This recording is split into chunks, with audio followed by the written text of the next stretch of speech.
Hello everyone, welcome back to the Mind Council. My name is Sunsubi and today I'm going to be telling you a tactic that's going to help you to beat depression.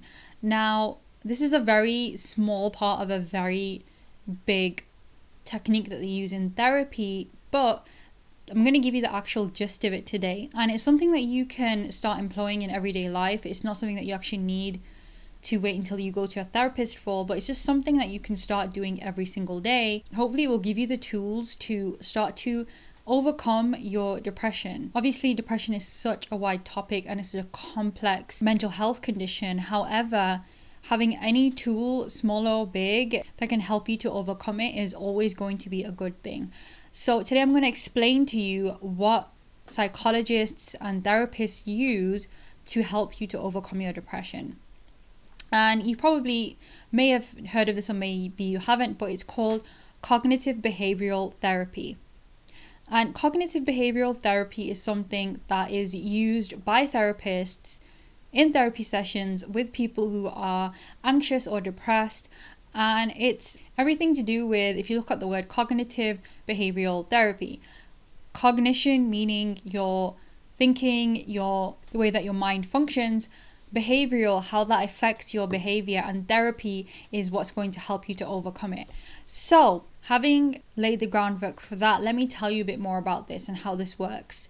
Now, when someone is depressed, one of the main reasons that they are depressed is because their cognition, their way of thinking has become something that is very, very negative. It's not positive anymore, or it's very rarely positive, but it's actually been overwhelmed with negative thoughts and processes. And this leads us into anxiety and into depression.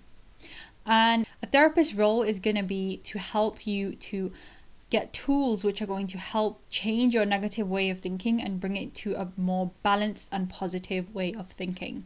Now, one thing I will say to you, everybody, is it's not possible to always be happy. That's just completely not possible. And if you're going to always aim to always be happy, that's also going to make you miserable, because when you're not in a specific state of mind and you're trying to get there and you're constantly struggling and it's not happening, you're going to end up tiring yourself out mentally. We have a range of emotions as humans and we need to accept that we go through them at different periods of time. However, when we get into a frame of mind, we are mostly thinking negative thoughts and we are mostly feeling dejected or upset with our lives or with ourselves, then we definitely need to reach out and get help and support. So having said that, depression is mostly thinking about negative thoughts or being surrounded by negative voices inside yourself, or thinking that there's always going to be a negative outcome to everything. What cognitive behavioral therapy, generally speaking, does is it helps you to identify these negative patterns or these negative thoughts, and it helps you to change them and to rationalize them. Now, we get into a habit of thinking negatively. We get into a habit of thinking worst case scenario. We get into a habit of jumping to the worst case scenario when we are depressed and when we are anxious. And the first thing that a therapist is going to tell you to do is to identify the negative thought. And when you are depressed, it's actually very, very difficult to identify one particular negative thought. However, one of the ways that you can actually pinpoint is when you are feeling particularly upset about something, I want you to think, what was the last thing that you thought about that could have led to this feeling? So, say for example, something happened during the day and that has actually made you feel worse throughout the rest of the day. And I want you to identify that negative thought first. So that's the first step that we're going to do. And I'm going to give you an example that we're going to work through as I go through this video. So say, for example, I'm going to give you something that happened to me and my friends as an actual working example. That one of my friends, I was having a really bad day, something had happened out of my control. One of my friends was chatting to me and she was just trying to tell me everything was okay, and we were just trying to logically reason through it. And after we got off the phone call, one of my other friends called me and she asked me, I know that you're not feeling well, let's go out and let's go and have, some dessert and it'll hopefully help you, make you feel better. And it was a last minute plan and we just both agreed and we went. Now, when my first friend found out, she didn't know the reason that we had gone out was that it was a last minute plan, but she was actually very upset with me for a number of days and it actually pushed her into a depressive state. And it wasn't until a couple of days later when I kind of caught on that she wasn't behaving herself, that I messaged her and I said, is everything okay? And she's like, no. And I was like, what's going on? Is it me? And she said, yes.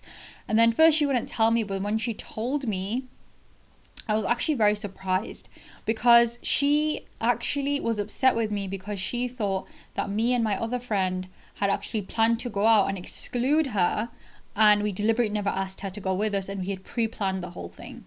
And it wasn't until I explained to her that actually no, it was a last minute decision. My other friend didn't even know I had spoken to you first, and she actually asked me to go out because I wasn't feeling well and she wanted to offer if I wanted to go and get dessert. Then she was like, okay. And then logically, that sequence of events actually made sense to her, that we weren't actually doing it to hurt her. It wasn't something to slight her. It was because we didn't even think in our minds at that time that we should ask anybody else. My friend was just concerned about getting me out of the house so I could get some dessert in my belly and hopefully forget what was troubling me. But just as a working example, what a therapist would do in this situation is, say for example, my friend, this happened to her. She just spoke to me and then she found out that me and my friend were like out 10 minutes later going and having dessert. And she's going to be very upset that, wow, I just spoke to her and I tried to comfort her and now she's out having dessert and she never even asked me. And then from that thought, it's going to go even further. And this is where it doesn't stop. It goes from, she never even asked me, to she clearly doesn't like me, I don't matter to her, nobody likes me, my life is worthless and I should end things. This is the train of thought that a lot of people who have depression will go down. It's never just going to end on, oh, that person did something to upset me, now I'm annoyed. It goes down a very steep path very, very quickly. And this is one of the major signs that you are actually going through depression, is when your thoughts go from annoyed to borderline suicidal or just overwhelmed all of a sudden. So even an issue that doesn't seem very big on the surface of it can actually push you over a tipping point.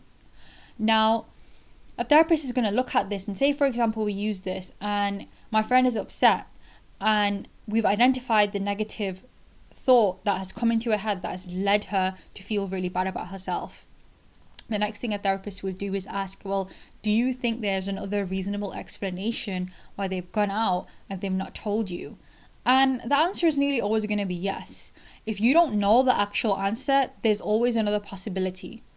So in that case, you're going to say either yes or no. And the therapist is always going to direct you towards yes, because obviously there is always more than one reasonable explanation to a situation or a scenario. So, okay, yes, there could be another reason why they've gone out, they've not told you about it.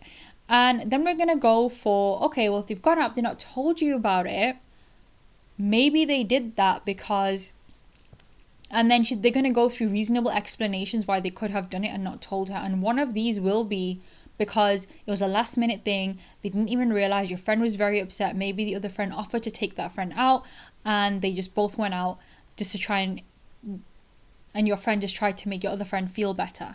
And it wasn't a deliberate act of excluding you out of a friendship group. And when they go through all these possibilities, the other person who is getting the therapy is going to be like, okay, you know what, that is actually a possibility for sure. And we don't encourage that you necessarily confront somebody, but sometimes actually confronting somebody and just expressing that you are hurt and why you are hurt, they can give you a reason to why they behaved in a certain way. They may have a lot of times people don't even know they've done something wrong. So if you tell them that, look, I'm feeling like you're excluding me, I'm feeling like you're making me feel left out, they can often give you a reasonable explanation as to why they did a certain behavior, and that can actually make you feel a lot better that, okay, maybe I was overreacting.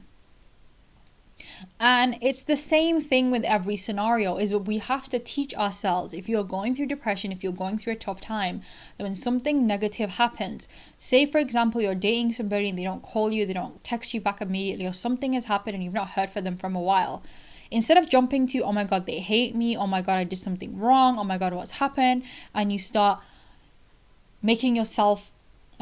talking yourself down and making yourself feel like nobody loves you and you're not worthy of love.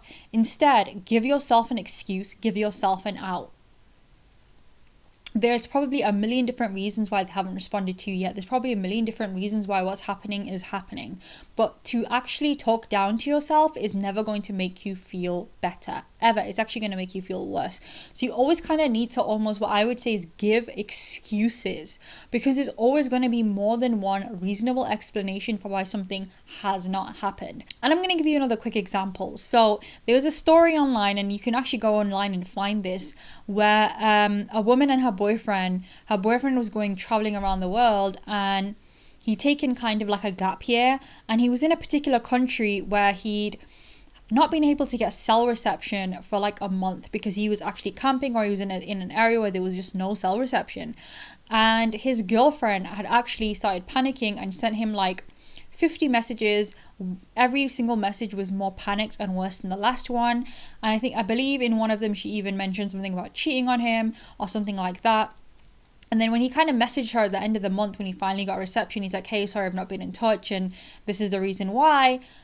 She then went, oh. And she was actually very much regretful of what had happened. But at that time, she'd behaved in such a way that he just felt like he couldn't take her back, or he just didn't want to be with her anymore. But what I'm trying to say is, there's always going to be a million different scenarios for why someone has behaved in a certain way, or why something has happened in a specific way. So say, for example, you applied for a job and you didn't get it. There's going to be a million different reasons why you didn't get considered for that job. And it's not necessarily because, and it's not going to be because you're a terrible candidate or you're a horrible person. No, it's going to be because maybe they found somebody who needed the job more. They needed the job more, or they were more suited to the job because they had more experience in a particular area. And it's not because you are not amazing. It just means that your skill set will be appreciated somewhere else. So we need to start giving excuses to why certain things aren't happening if we don't know the answer, instead of constantly talking down to ourselves and making ourselves feel like we are not good enough, and that's the reason why things are not happening in our favor. Okay, so that's my very quick video on depression today. Obviously, it's a massive topic. I'm going to touch more on it later. If you like the video, please remember to like and subscribe to the Mind Council channel. And I will be back with more videos. Take care of yourself. Thank you very much.